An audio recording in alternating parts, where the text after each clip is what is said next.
Fallen by the Wayside.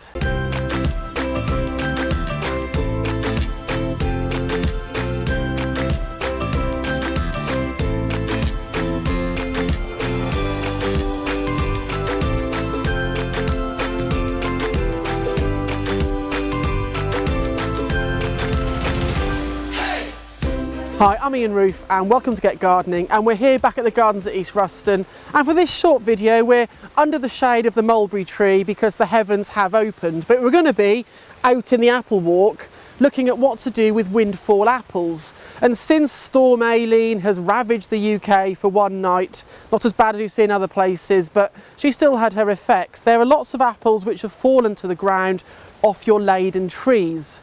Now what to do with those fruits? Well, if they aren't too damaged, you can still store them. If they've got minor bruise on them, they can be stored and wrapped in newspaper or kitchen towel to keep them, and you can use them later in the winter.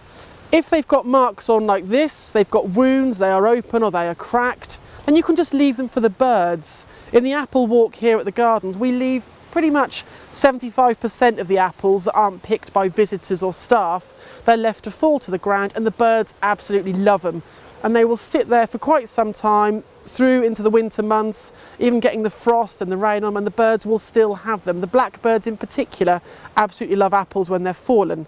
The other thing you could do is, if they've only got slight marks on them, is make yourself some apple sauce or some apple puree and store that in the freezer, so you've got fresh apple sauce to have right the way through the year for any particular meals that you're having at home. If you really want to be tidy, they can go on the compost heap. There's nothing wrong with gathering them up and putting them in your compost bin. They're a valuable source of organic matter which will rot down with all that other cut autumn material and will give you eventually some great compost for the garden. So all is not lost. You'll have some for the fruit bowl, some for the birds, and some to keep your compost heap going. I got it in my head, the music plays. That's really good.